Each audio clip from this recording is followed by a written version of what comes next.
Welcome back, ladies and gentlemen, to yet another episode of Cricket Mehfil. I'm your host, Peram Kazi, and with me over here, I have in the panel cricket broadcaster Hijab Zahid and grassroots cricket's very own Nawab Hassan Hussain Qureshi. And the three of us will be previewing the historic three-match test series set to be played between Pakistan and England in Pakistan. And before I even get into anything, Hijab, Hassan Bhai, thank you so much for coming to the show. How are you guys?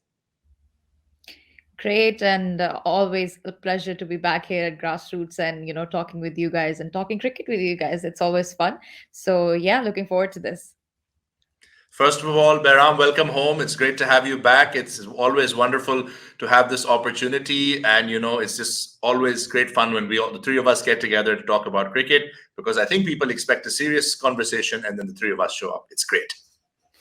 Well, the pleasure is all mine, and let's hope that this episode can be just as fun as the previous ones. So, guys, just before I even get into the cricket, I just want to talk about the enormity of the occasion. England are coming to Pakistan, or in fact, they have landed in Pakistan to play Test cricket after 17 long years. So, it's a massive occasion. And what does this mean for Pakistan cricket at large? And with respect to bringing cricket back home, how big of a step is this in a positive direction?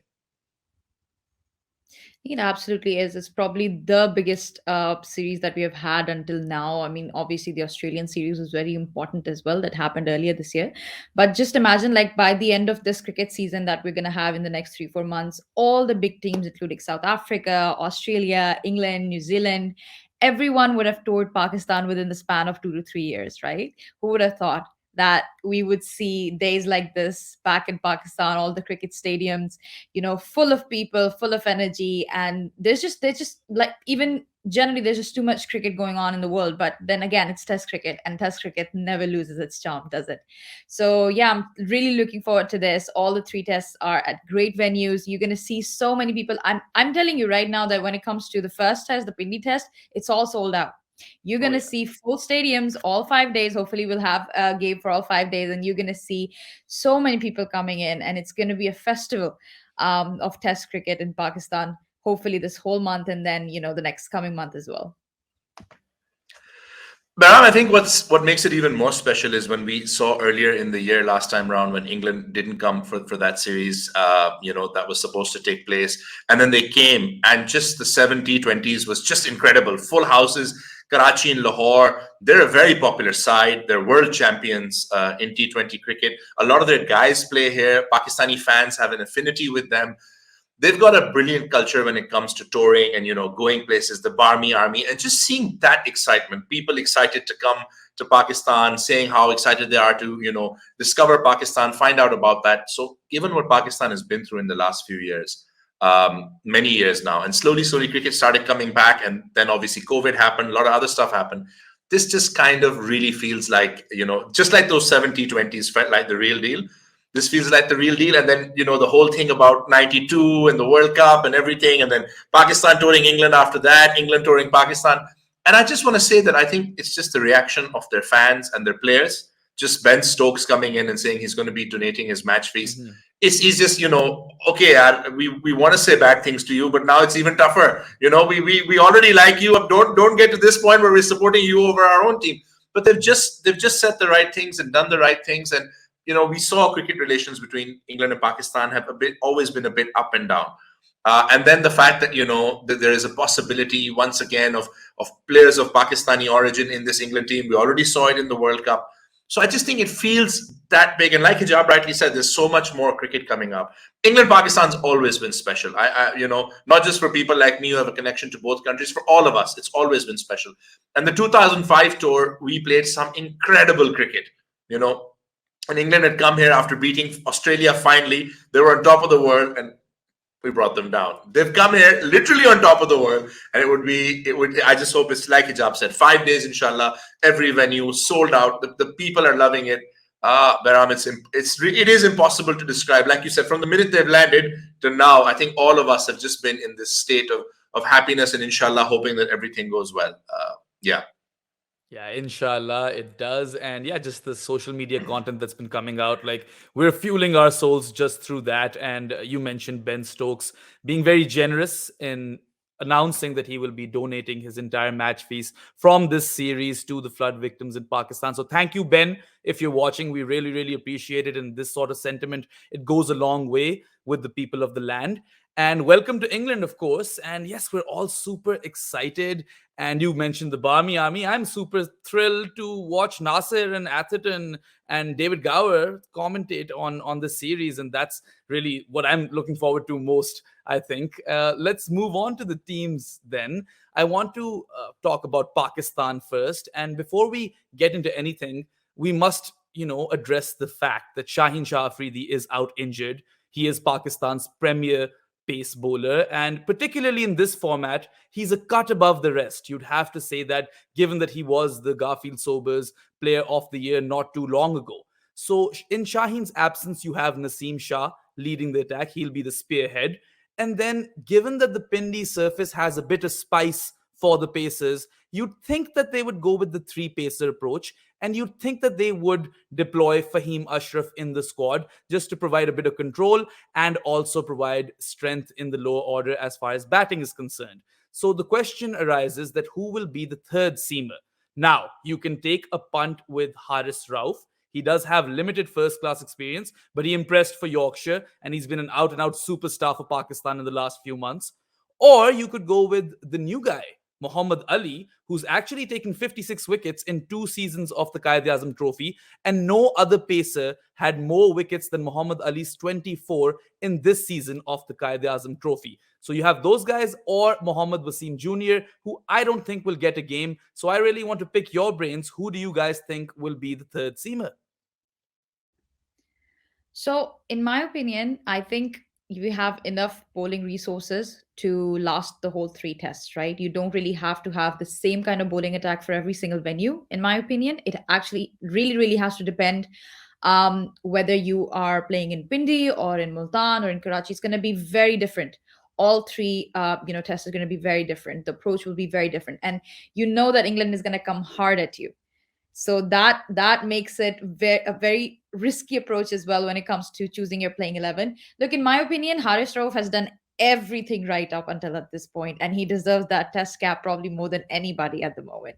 It's just it's playing test for Pakistan. He deserves that cap. He has proved that he can bowl longer spells. He has proved that he is good with his fitness as well. So in my opinion, probably won't have Haris play all three tests, but at least one of them needs to include Haris Rauf in there. And plus, we all know that he has emerged as kind of a leader for this bowling attack in the absence of Shaheen. We saw that in the recent, the Asia Cup, and all through the time that when Shaheen was absent from the squad, he has been the ace bowler. He has been the go-to person for the new bowler, especially for Naseem. We have seen and how well he's managed to mentor Naseem, especially at the death bowling as well in the shorter format again. But then again, we're talking about Test cricket. But I do feel like Haris should be there at least in the first Test, and then going from there, you have to give a chance to Muhammad Ali as well. His name coming up in the squad was a surprise to most of us and probably for him as well. But I've heard him talk, I've seen him play, and he's very impressive.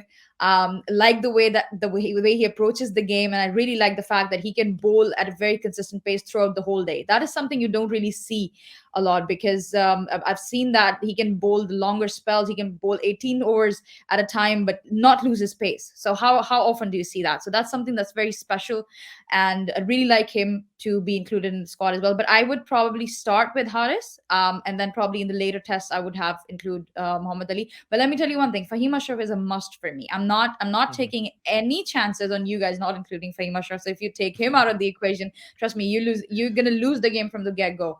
Fahim is a must in this test squad. I do not believe that your team is balanced without him at this point. Yeah, he's definitely been worth his weight in gold as far as his batting is concerned. And even with the ball, he's been very miserly, hasn't given away a lot of runs, and provides a lot of control to Babar as a captain. So, Hassan Bhai, I'll let you take over and express your thoughts. I think Hijab makes some very good points. I think one way to counter baseball is to go all baseball on them. You have to attack. Now, look, you have Fahim, who gives you incredible balance. You have Nawaz, who can bowl spin. You can play Saud and Salman, both of whom can bowl a bit of spin. I think if you're going with the new boy, honestly, what I would do, I would try and think like, look, Naseem has to play. Naseem is incredible. I would play both Muhammad Ali and Haris alongside uh, Fahim. I would do it. I would Four go with the four. paces. Yeah, four paces because one of them is an all-rounder. I'd get the leggy, and I'd get one of my, Salman or Saud or someone else or King Bobby, someone else to bowl a few overs of off spin. Because I think England are going to look to. They're not going to change their approach. They're going to attack you. It's very difficult if you have Muhammad Ali, who, like Hijab said, he's a workhorse. He bowls for long overs. He keeps that pace. And then look, you just use Haris Rauf's star power in 3 or 4 over spells. You let him know that once he's done with the spell, he goes down to third man. He has a lassi. He takes it easy. Somebody brings out the tolias. Take it easy. Haris Rauf can change a game for you in 3 or 4 overs. You need to go in with that, especially like Beraman. You said that the surface has a bit of spice. You want to utilize that. Look, England are bringing. He's not playing, but England are thinking of bringing Mark Wood. Now that's the kind of bowler. You're not going to bowl 10 overs from him on the trot. You're not going to bowl 6 overs from him on the trot. He's someone who can do things differently. And look, it scared all of us. But when Haris hit Azhar Bhai on the head with that bouncer, just you don't want to be England batsman watching that. You don't want to be telling yourself, I got to go and face that. So I think just go in with that approach. And I do believe that whether it's Salman, who's had an exceptional season domestically with the ball, I might add, not so much with the bat that got him picked, or whether it's Saud, I think they can do a job, both being that extra spinner. I would not take Noman, at least for Pindi. I would go all out with the 4 pacers and the spinner, and I think you're expecting more from your batsman. I agree with you, Beram. I don't see Wasim getting a game unless there's injuries or there's a reason to bring him in. I don't see Zahid possibly getting a game also because he's very different. Very excited about Muhammad Ali and very excited about. And people will say, "How can you go in with three debutants? This is Pakistan cricket. We've gone in with 6 or 7 debutants in a game, man. Look, embrace it, embrace the chaos. England won't know what hit them, and I just think if you're going to play them." Look, there is a case to be made for being attritional, that Pakistan should bore England when they're being attacking. But I would just like to see something different. I do, however, think Hijab is right. I think we'll see one of Muhammad or Haris. And I couldn't agree with her more. Haris Rauf deserves that cap. He is the best bowler in the world right now. He's absolute star. Anything he touches turns to gold. And yes, we manage him because we already don't have Shaheen. Huge loss for us. So we do manage him carefully, like England are managing Mark Wood. But I don't know, Baram. I think the way to go is attack in the first Test match, and then evaluate if going further in the slightly, I would say, more attritional surfaces of Multan and Karachi that they tend to be. If you need to do something, but go all Rajaji on them and boom, Pindi boy, do it. Well, there's a hot take for you viewers. Hassan Bhai wants a 4-pronged pace attack and he wants to play both Muhammad Ali and Haris Rauf. So you let us know if you agree with that in the comment section below. For me personally, I'm very perplexed when it comes to this because, of course, Naseem Shah will be leading the attack and I too will definitely have Fahim Ashraf in the team. Like there is no team without Fahim Ashraf because he gives you that sort of balance that is required to win a test match. Now, Haris Rauf is that sort of a bowler who can be an enforcer. And like Hassan Bhai said, he can have those short spells and he can really make something happen out of nothing.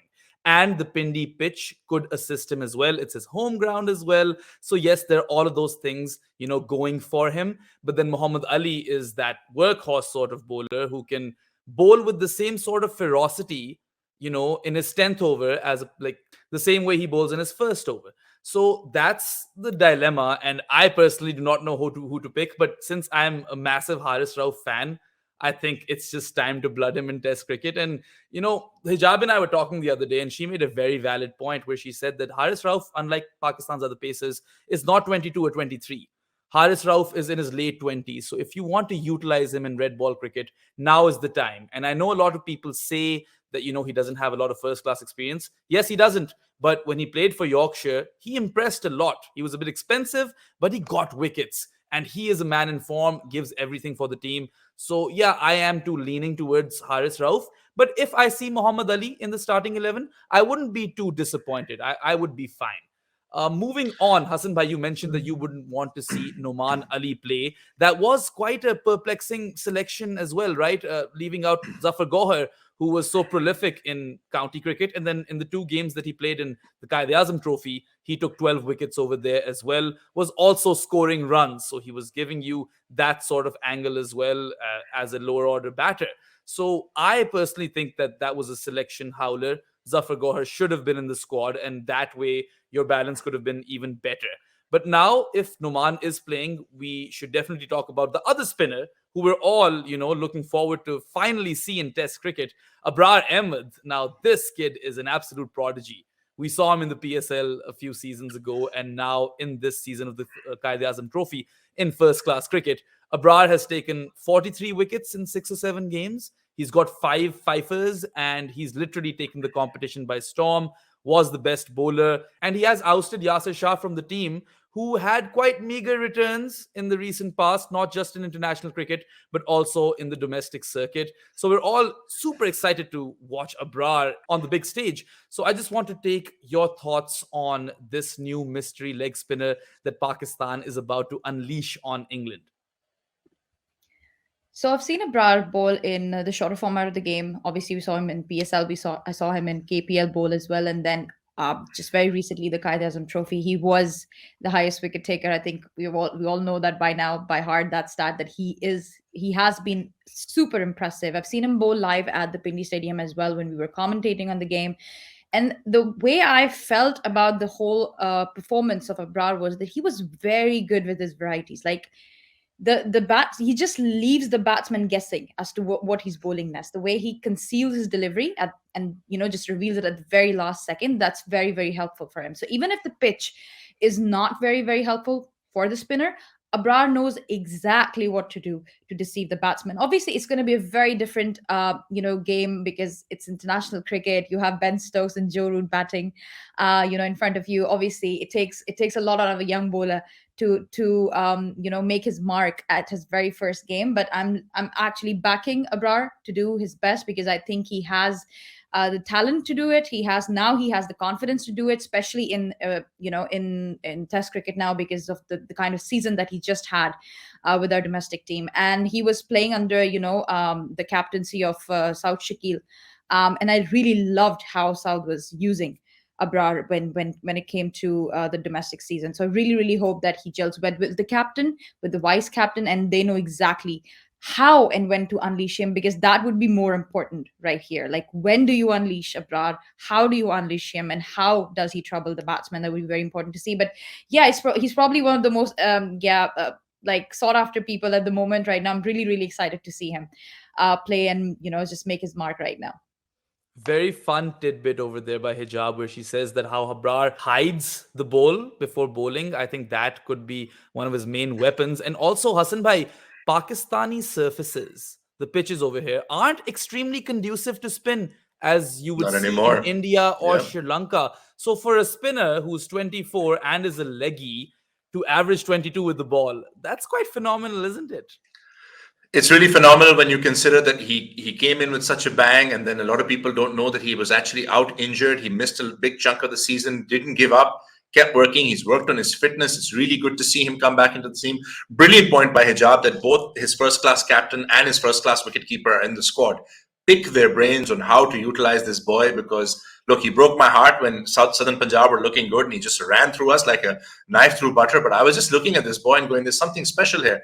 And I think we're taking the 90s references very seriously, right? England up against a leg spinner, touring. Okay, here comes that collapse. But at the same time, England will be thinking this as you're going in with something different, which could also, Behram, be one of the reasons maybe, which again, I 100% agree with you that Zafar should have been there, that maybe they thought his familiarity with England players and the number of people who've seen him on the county circuit might have gone against him, which I think is very unfair, because he's been consistently brilliant for a very long time.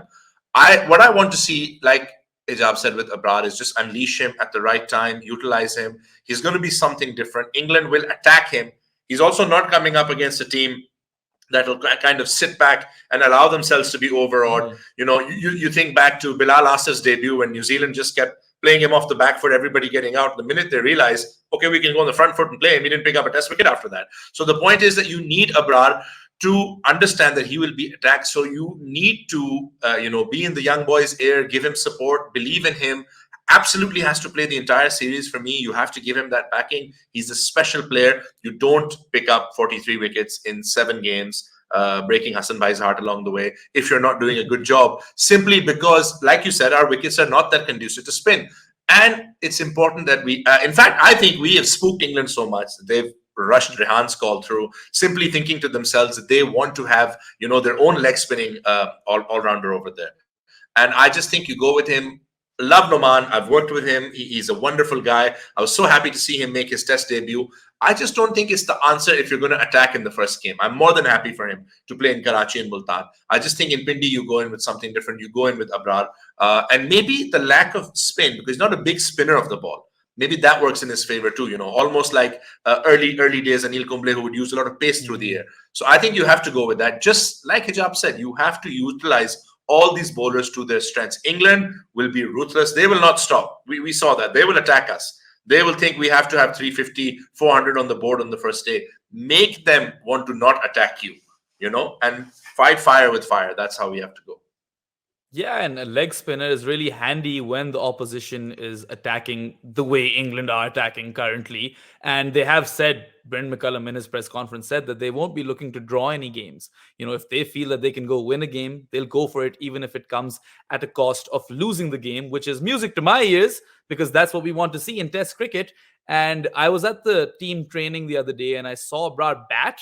So yes, we know that this kid is a wizard with the ball, but trust me, he was giving the ball some tap with the bat in hand as well. And I'm really looking forward to see how he fares as a tail ender. Moving forward, though, I want to talk a bit about Pakistan's batting. Now, I think the top four is fairly settled.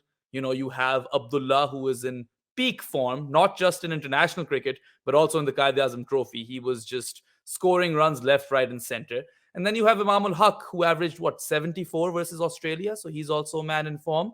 And then Azhar Ali, okay, he had a bit of a rough patch in international cricket, but this season in the domestic circuit, he's averaging north of 85 with bat in hand, which is quite spectacular. And Azhar is reaching his 100th test, which is a massive milestone. I think he'll become only the fifth Pakistani to reach that milestone. So I think he definitely deserves to get there, and I think he will start. And of course, you've got your skipper Babar Azam at 4. Now Rizwan at 6 or 5 leaves you one final slot for a batter. And really the question is between Saud Shakil, who's been waiting in the wings for quite a while and had a stellar run in the Qaid-e-Azam Trophy, scored 400s in 12 innings, averaged like 68.5, which is phenomenal. And even his career average in first-class cricket is north of 50. So this guy definitely deserves a test cap. And on the other hand, you have Salman Ali Agha, who Hassan Bhai mentioned that if you do go with Hassan Bhai's idea of playing a 4-pronged pace attack, you might need someone like Salman Ali Agha, who scored around 662 runs in 10 games.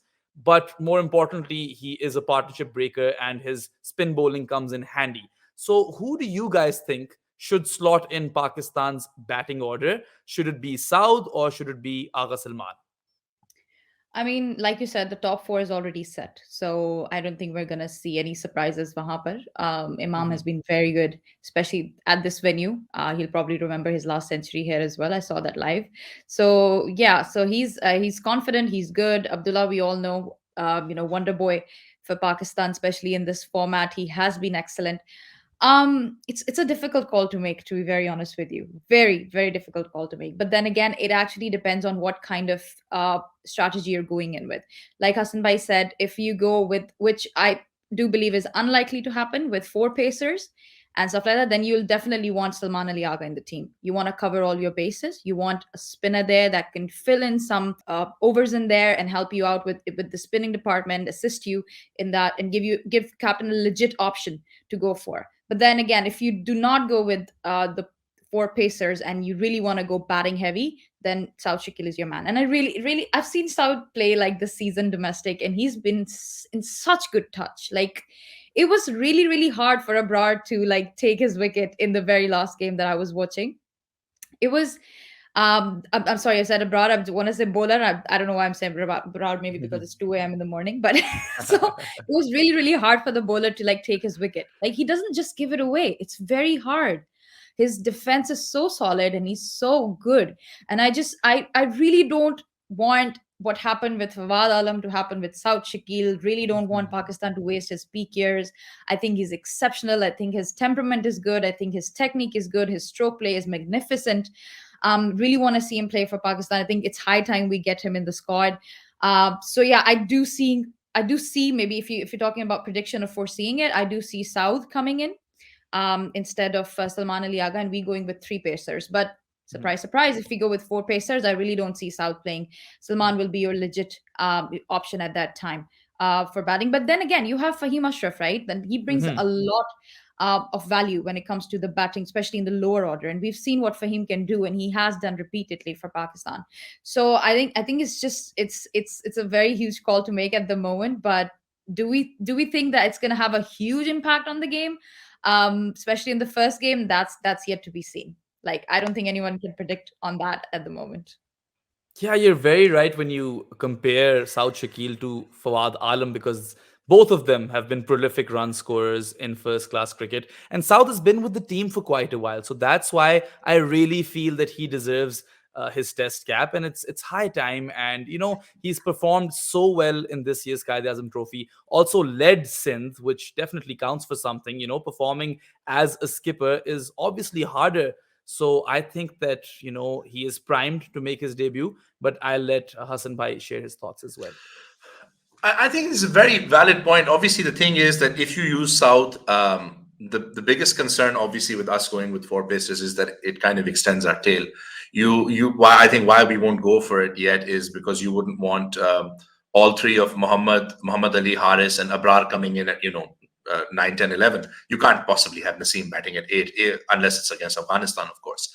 And then the situation comes in that, what do? Noman can bat. Noman can be an obdurate kind of player. But I don't know if his bowling is at the level where it should be. Mhm. So do you? I know the Mohammad Wasim is going to block this video once he keeps more, the more he hears of me. But do you take an even bigger risk and just keep in mind that when Fahim has to play, but if you were to keep Fahim, for example, if you're going with Naseem Fahim and say Haris and Abrar, and you have Fahim at 8, do you possibly open up the option of playing two guys who can be that extra bowler that Noman would have been? Do you go in with both of Saud and Salman? Again, I don't see that happening. I think we'll try to keep it safe. I do believe Saud deserves his chance, just like Salman got his chance. It was wonderful to see him get a 50 in Sri Lanka, and he's been bowling really well. But I do think Saud has been batting better.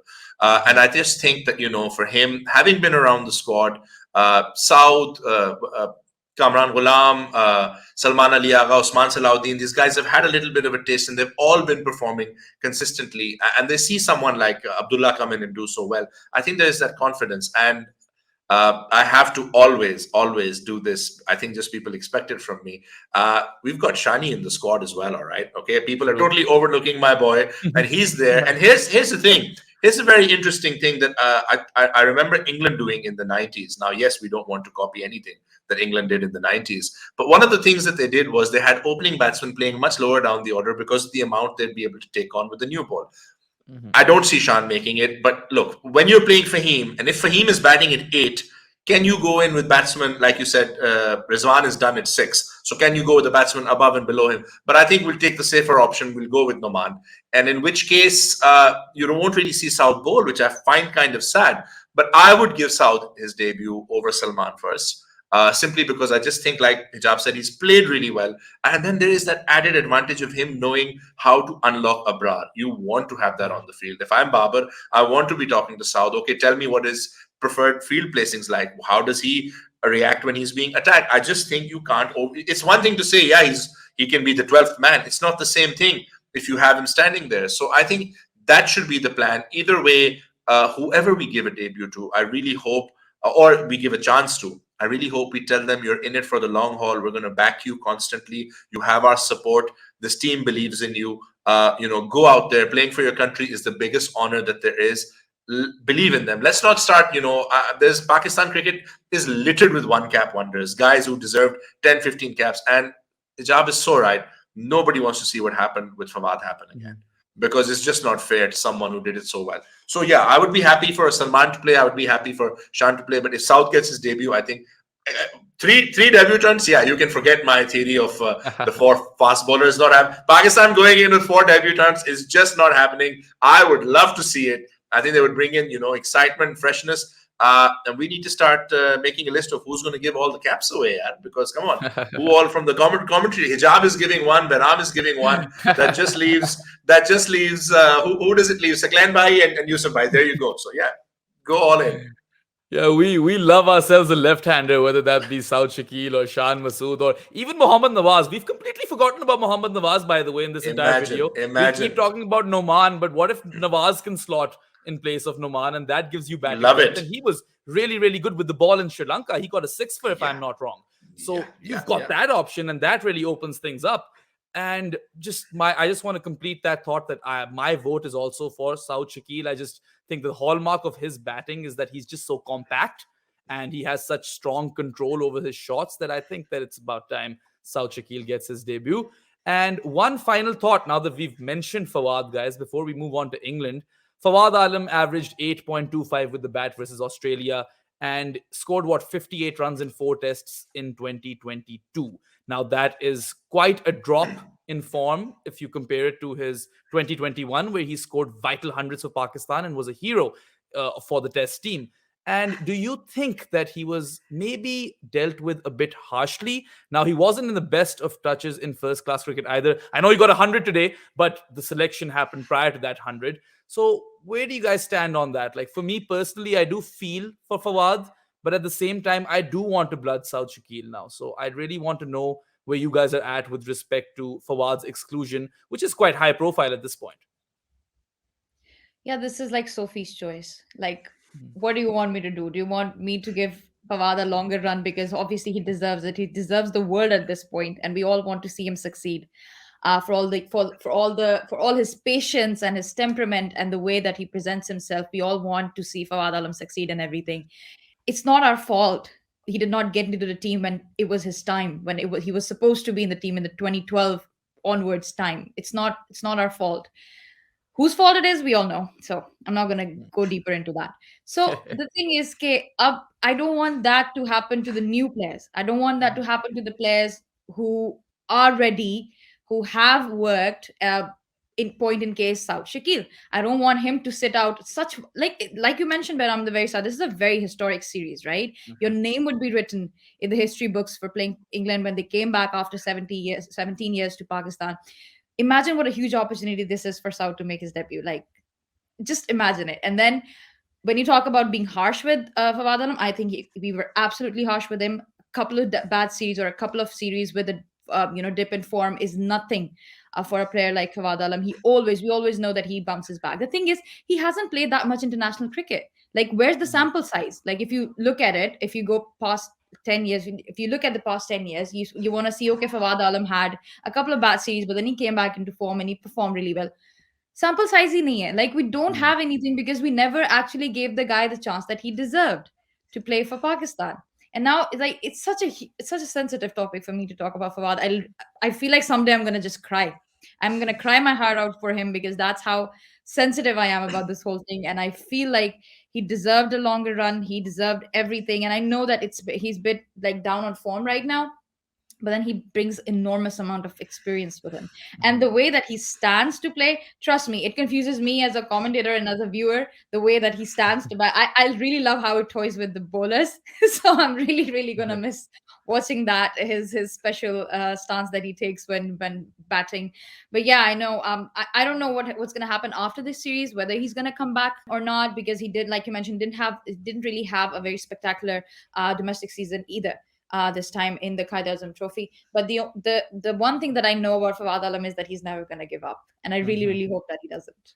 He's an absolute fighter. You've got that right. And he literally just showed that with this century in the Qaid Azam Trophy final, which Northern have won and Sindh have lost. But yes, like Fawad is such a great character that his dressing room presence also goes a long way. And he's been such a positive influence. And just to throw some weight behind what Hijab was alluding to earlier, in 18 innings after his comeback into Pakistan's test team, Fawad Alam scored 703 runs, four centuries, averaged 52.02, I believe. And it was only up until that series versus Australia where really he was found out by Mitchell Stark is where things went downhill. But you never know. He might be back. He's a dogged character, and he'll fight till the last ball. He'll fight till his last innings. And we wish Fawad Alam the very best. Hassan Bhai, any concluding thoughts on that?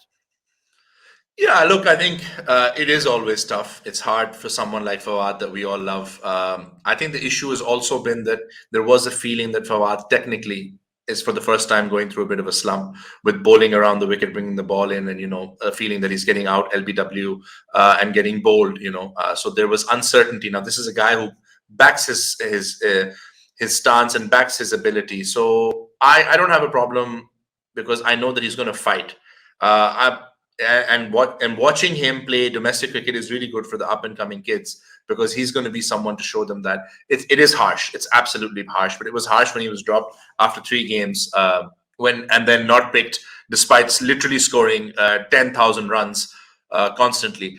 But unfortunately, now is the time to do harsh things and make harsh decisions. And for someone like Saud, there is an opportunity in the not too distant future. I don't see Azhar Ali continuing that much longer after his 100th match. So there's always a spot there, whether it's for Shan, whether it's for Fawad. And I know people are going to be talking about Herrera because incredible to do what People he's done. must. I think it's just good for us as Pakistanis to have that kind of red ball batting depth after a very, very long time. So yeah, it's hard with Fawad, but knowing Fawad, he's someone who's going to want the team to win 3-0 and not worry about himself. He's a team player. He's going to go back and work harder. And, when he's putting runs on the board, he's very, very difficult to ignore. And Sindh have a very good side. Had they been full strength, this would have been a very different final. Agreed. So you never know. So I think it's inshallah it's not the end of Fawad as a test player for Pakistan. But yeah, for now we have to look a different way. It hurts, but sometimes you have to do difficult things. Yeah, well, one thing's for sure, we're all going to miss that Ertugrul celebration after Fawad's 100. That was really iconic whilst he was in the test team. Moving on to England, now I want to start with England's pace attack. And Mark Wood had bolstered the squad, but we also have found out that he won't be available for the first test match. So you've got the experienced Jimmy Anderson, who is the leading wicket taker in Test cricket as far as fast bowlers are concerned. And he is also the leading wicket taker in this cycle of the World Test Championship with 50 wickets. And partnering him will be the young and impressive Ollie Robinson. Prior to getting injured, he had quite a good start to his Test career versus India and all. And that leaves you with the same sort of question, with respect to the third seamer, that in the absence of Mark Wood, at least in the first test, and Jofra Archer hasn't made his way back to the team, Stuart Broad has not toured Pakistan. So that leaves you with limited options. Is this an area of weakness? You guys think that England might, suffer over here? Or do you think that, someone of the likes of Jamie Overton, if I'm not wrong, that's his name, he's decent with the ball and can also give it a hit as well. He's a very, very capable batter as well. So do you think that's the way forward for England in the series, or should they go with like 3 frontline paces? It's a bit hard to say with all the baseball, predictions going around. Uh, it seems like England has got it covered. Like if you look at the squad and you look at the kind of players they have, obviously not a lot of confidence because of the absence of Stuart Broad in there.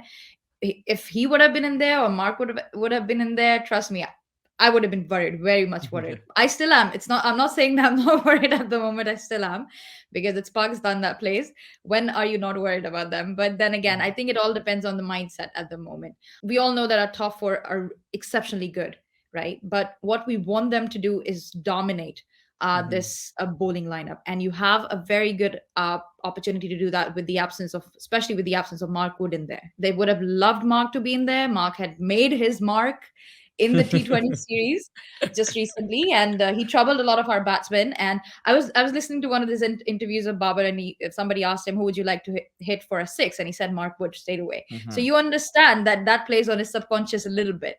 So in his absence, I think Pakistani batters should be a bit more comfortable, should be a bit more confident to just like play their natural game and go for it, and just try to put as many runs on the board as possible. Like, even if you think that their pace attack is not up to the mark, or maybe just not, they're not 100% there, you do know that their batting is. So let's not take any chances. Let's bat our way through the game. And what I would really like Pakistan to do is put up a good total at the start, and just go. Even if you're not attacking every single bowler, I would like them to make a plan at least, and it should be evident when they come out to play that, okay, so this, the team actually has a plan, against these bowlers. And that is going to be very important. It's going to be hard to tackle James Anderson.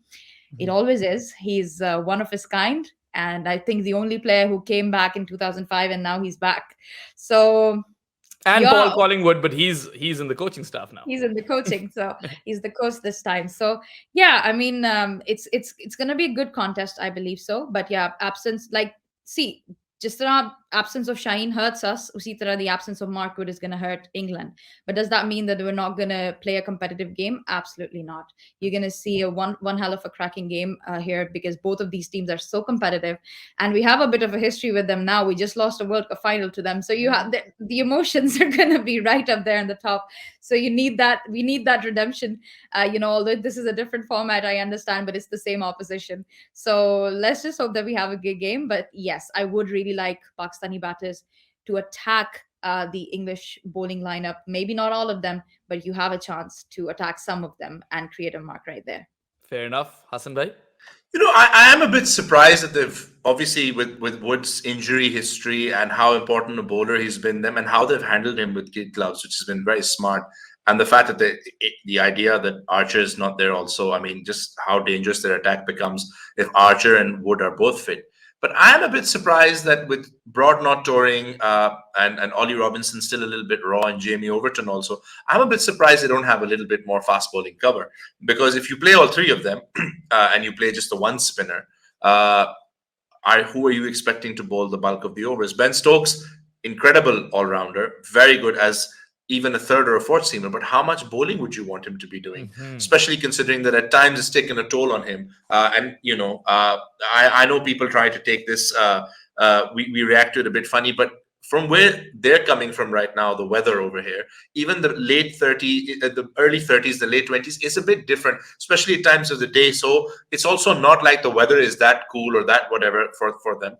So I am a bit surprised by England not picking yet another pace bowling option, especially as cover for Wood. Now, who they could have gone with is different. I'd need to have seen more county cricket. I'd need to have seen who has done well for them in the recent past, because they have an impressive array of players. England's strength right now in the game is quite incredible. They've come very batting heavy, I feel. Mhm. Lahore Qalandar fans know all about Harry Brook. Will Jacks is there. They're uncapped. They're getting their chances. Zach Crawley, obviously. Keaton Jennings has come in because he's seen as a subcontinent specialist. Likewise with Ben Duckett, because he's got the ability to do that. But where's that bowler? Where's that other fast bowler who's seen as being a little bit of a specialist? Now, I know they played the Lions game against England.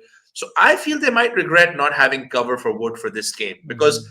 if you're going to go in with Overton, Robinson, and Jimmy, again, Jimmy is incredible. But for Pakistan, the best thing to do is just leave Jimmy alone. Like, give him Yeah. 16 maidens in a row. Don't touch anything that he bowls. Don't talk to him. Don't look at him. Because again, at 40, it's difficult now. He's not going to be bowling those long spells.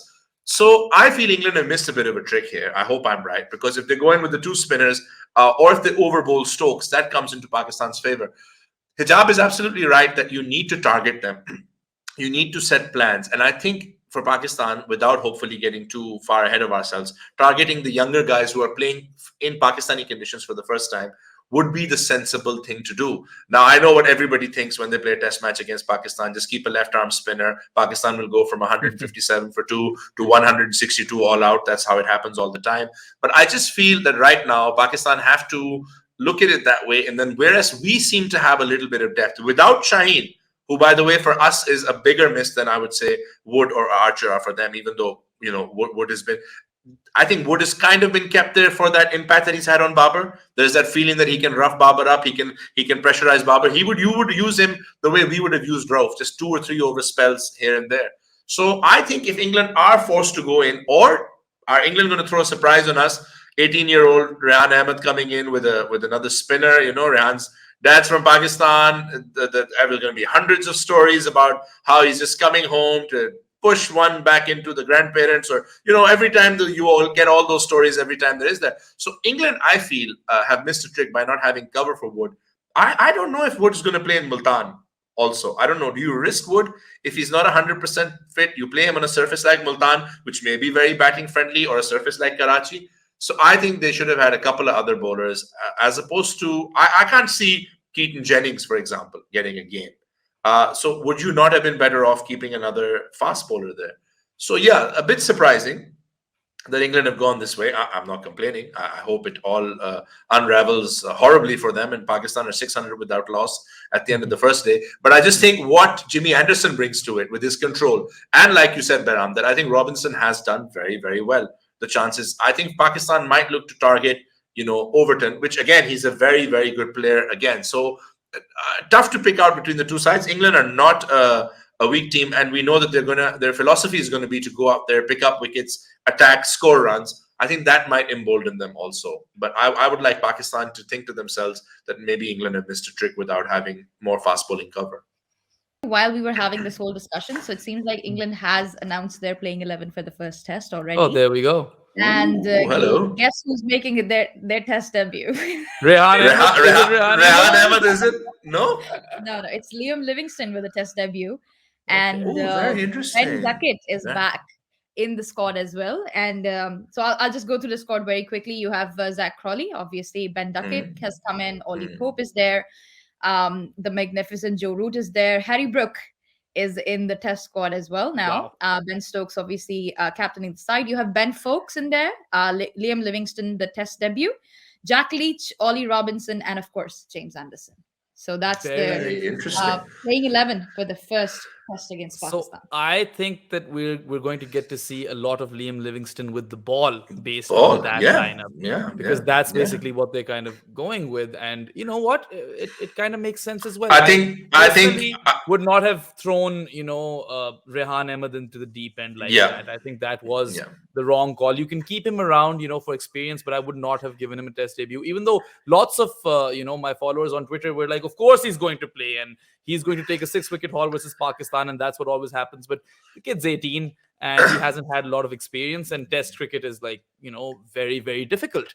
So I think England have actually gone with a pretty good lineup. But I guess the one thing that we really should address is that, okay, they've got Joe Root. He's arguably the best test batter out there in contemporary cricket, has like 1,790 runs in the cycle of the World Test Championship. No one has more runs. And then you've obviously got the genius of Ben Stokes. He's always going to be that impact player and also the pressure player.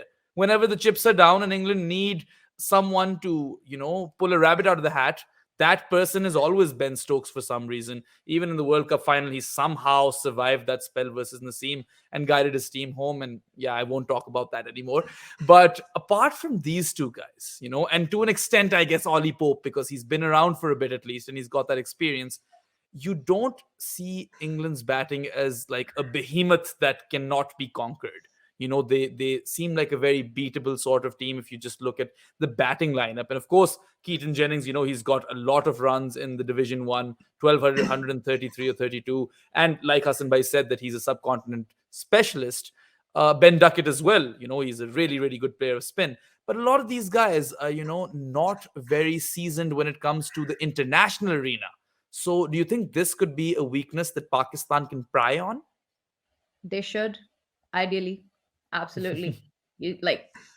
How, like, there is no other answer. Obviously, they should. I mean, if you think about it, I don't want to sound arrogant or overconfident or anything like that. I'm totally talking about technically about the game and the amount of experiences. This is not their first bowling lineup. This is a weaker bowling lineup. These are Yeah. not their first options. And if you do not perform well against them, then it raises a huge question mark on then how and when are you going to do it? When is the batting lineup actually going to show up? And like looking at the whole bowling lineup, and I don't know, I just had this vision of Joe Root bowling as well. So I think we Yeah, are going to I see mean, he will. I For think we sure. are Yeah. going to see some filler overs there from Joe Root as well, and obviously Ben Stokes will be there as well. So yeah, I mean, the opportunity is right there. I mean, this this has me excited now because I do believe, you have the upper hand. Your home conditions, you're the home team. It's not their first, bowling lineup at the moment. Not a lot of experience, especially in these conditions. So trust me, a guy like Liam Livingston, who's already a legend in the white ball cricket, he's just making his test debut. So Mhm. think about it.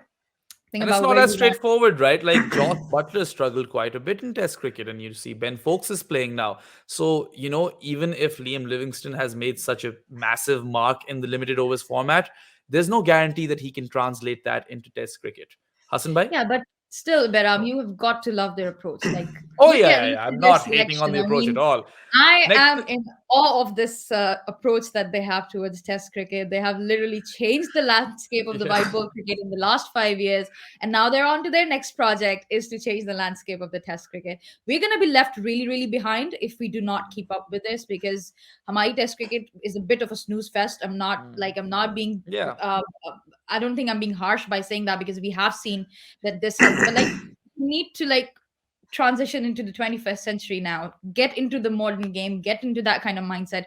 Honestly, like they have my respect, and they have like, I really like the way that they approach the game. Look, like them including Livingston at number 8, like just Yeah. imagine Livingston That is quite a hitting message. them You're balls out right. of the park. Like, I really hope it doesn't happen, but it can possibly happen.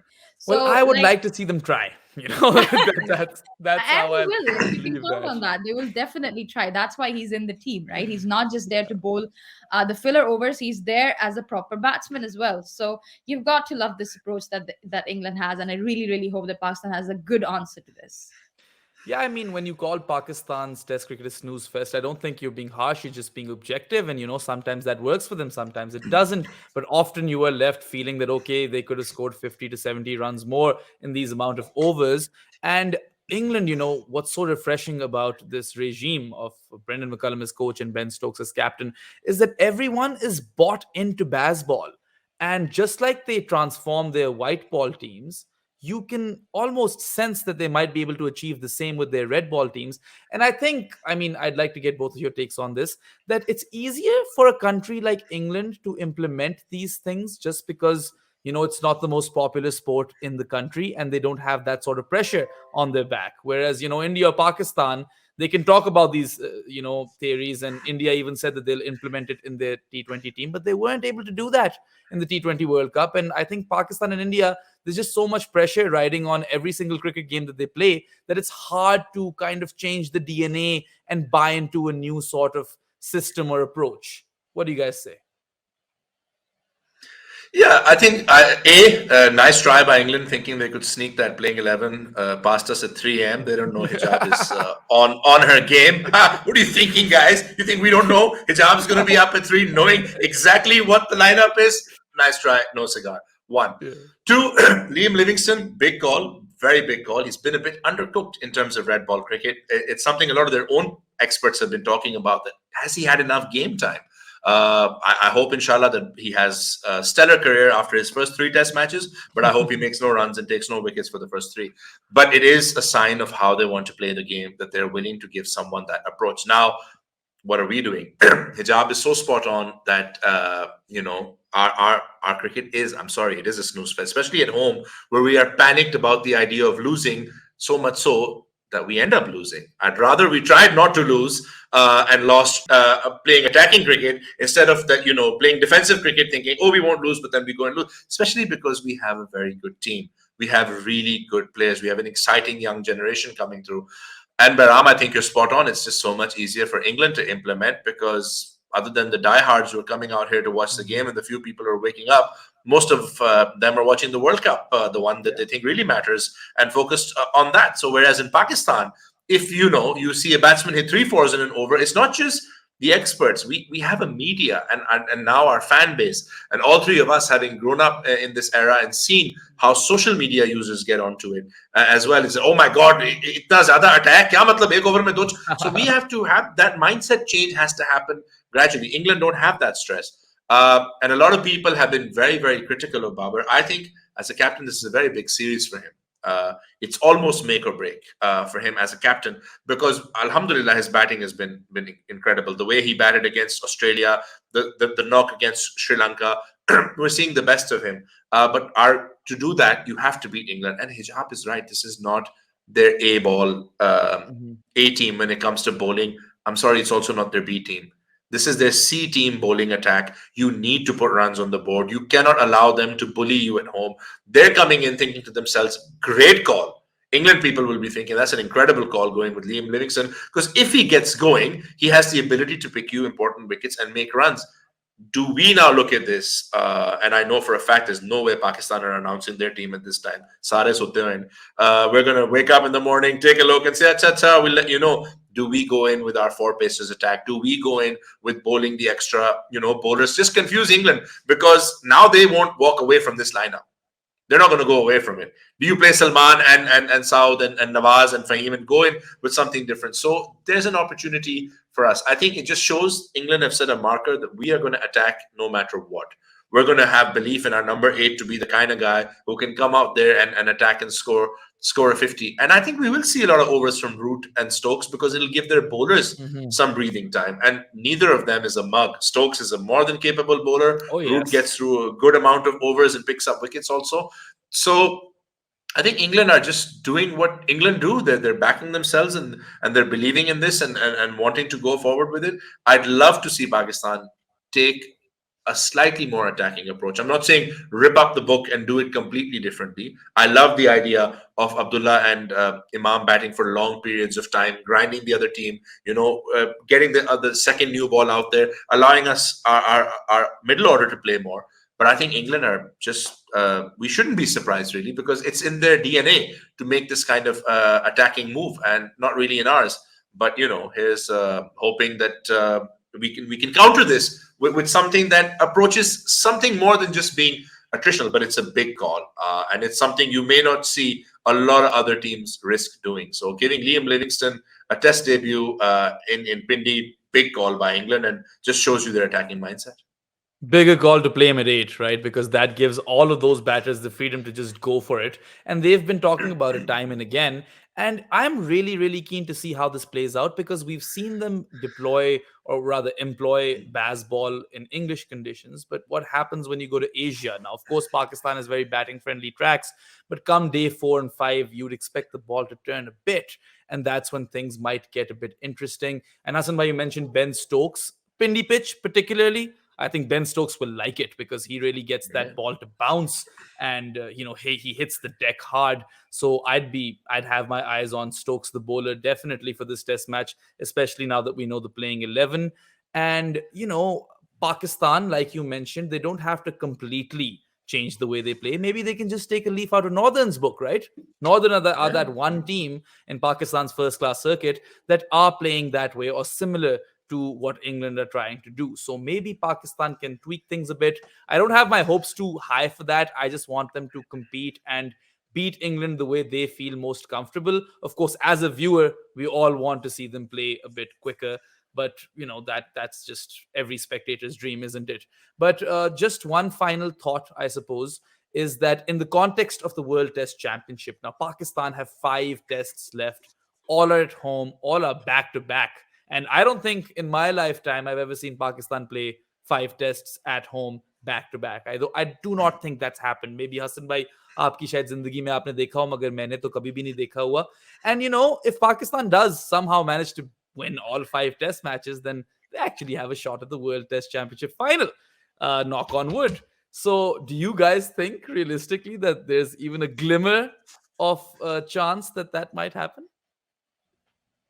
Honestly, no, I don't see that happening. Well, I'll be honest. I'll be honest. Like one of like 5 tests, and you're banking on them winning all of them. Hmm. We would have had a better chance if we did well in the Australia series back in March last year. We probably would have had a better chance at qualifying for the World Test Champion final. But the thing is, I don't think we're ready for that. I mean, you can disagree with it. A lot of people might. They might call me names, but that's okay. The thing is No, that I I don't her think think, name that's is fair, right? Hijab. yeah. Yeah, hijab right. But yeah, we're definitely not ready for it. That's why we're languishing at fifth. Oh, absolutely. So I just don't think ठीक है, something might happen with the other teams. You might have a couple of upsets and whatnot, and then Pakistan might be able to get into that final. But do you really think that we're ready that kind of a final. I honestly don't think so. I think we would have had a better chance if Shaheen was fit, if we had the Mhm. 100% squad that we usually have with us, and not a lot of debutants as well, because like we talked about, we have a lot of debutants in this team. So I'm okay with them playing just one more cycle of World Test Championship to establish their dominance in the Test cricket.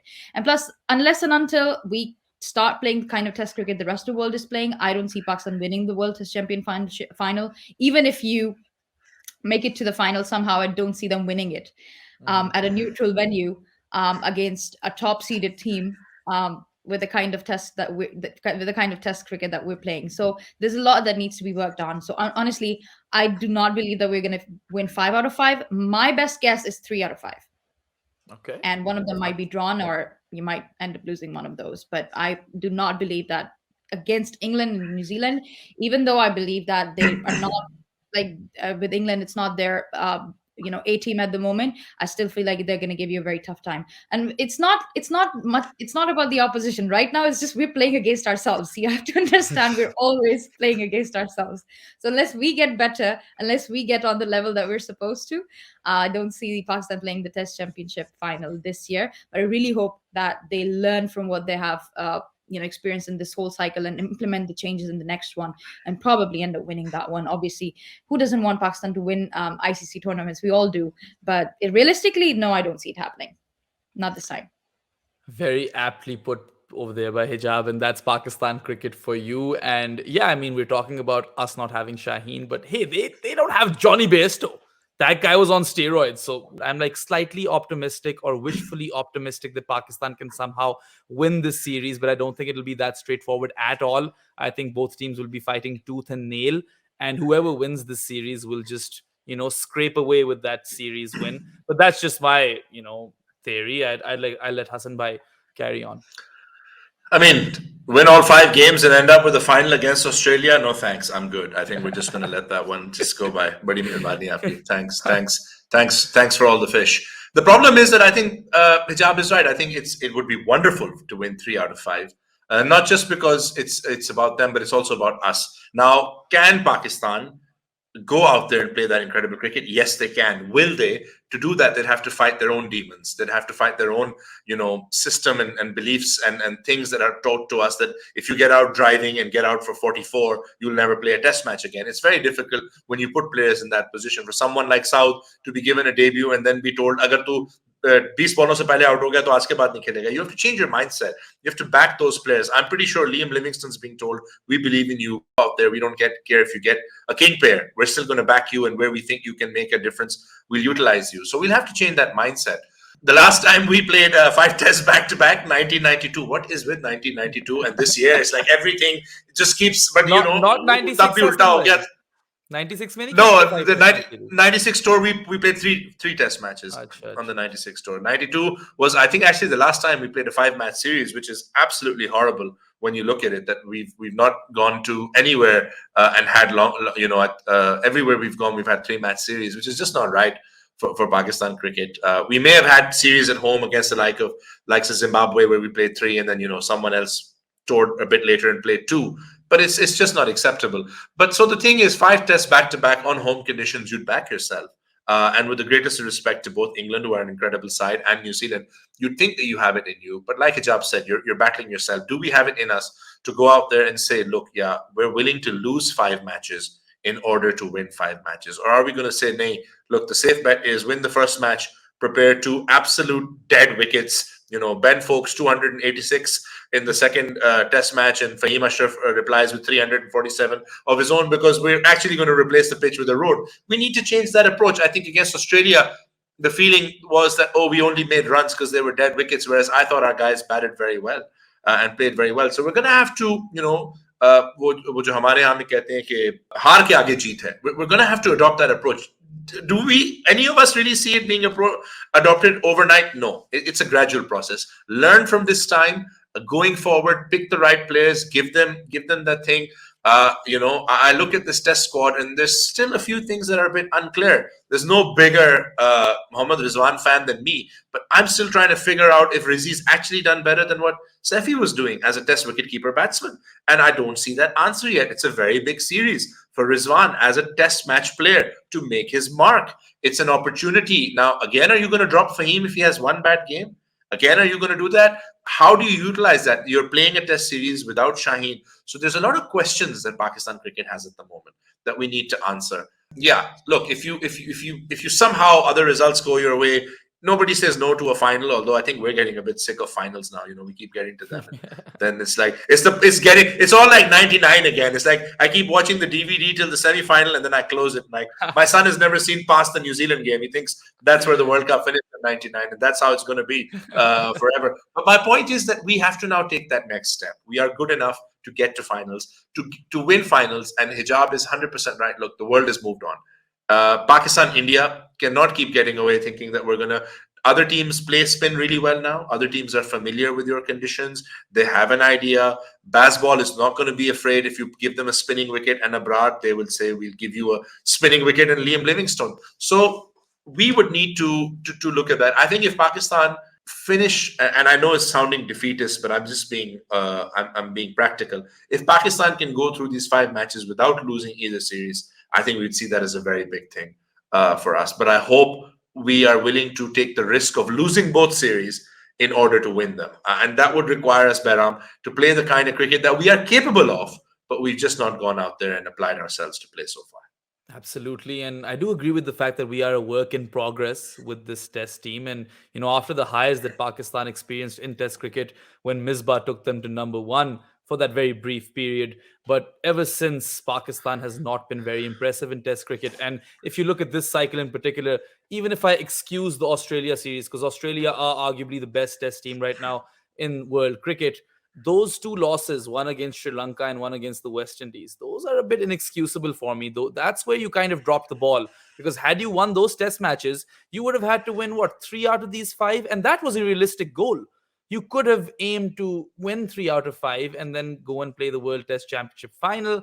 But yeah, 5 out of 5 does seem like a bit of a stretch. In fact, I'm not too convinced if they can even, win this series. Yes, I'm, wishfully optimistic, but that is me as a fan. Objectively, if I look at it, then it's really like even Stevens. And either of those teams, I feel, have the capability to win this 2-1, because I don't think it's going to be one-sided at all. So I guess with that, let's have some pre-series predictions.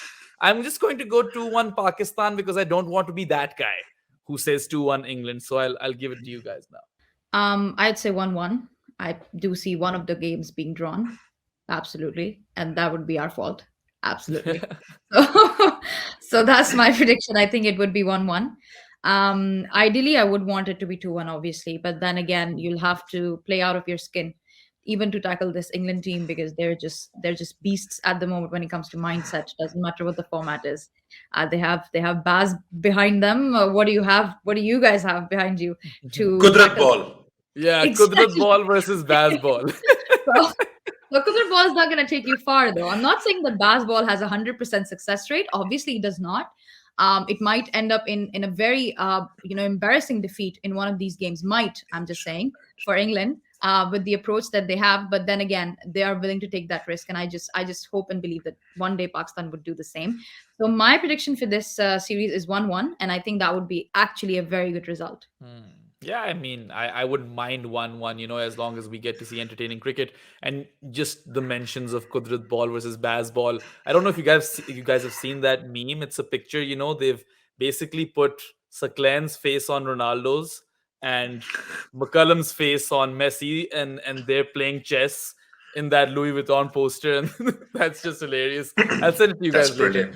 brilliant. But Hassan bhai, your prediction.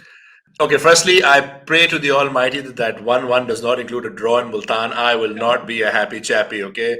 I don't want to lose in Multan. Verinder Sehwag still haunts me. But I do also have wonderful memories of bowling England out on the last day with Shabir Ahmed and Danish Kanaria, of all people, to win a game that Pakistan had absolutely no right to win.